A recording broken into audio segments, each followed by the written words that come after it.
Fala, rapaziada, lá na área aqui para mais um vídeo. Fazendo o segundo vídeo agora da montagem, né? Chegou aqui as peças originais Brastemp. Né? Tá aqui a caixinha do rolamento, né? Original. Brastemp.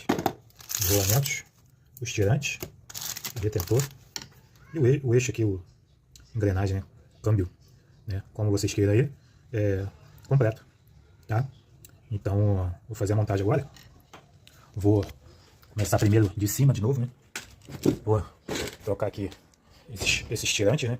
Esses tirantes, eu faço assim, ó. Eu vou remover aqui essa peça, né?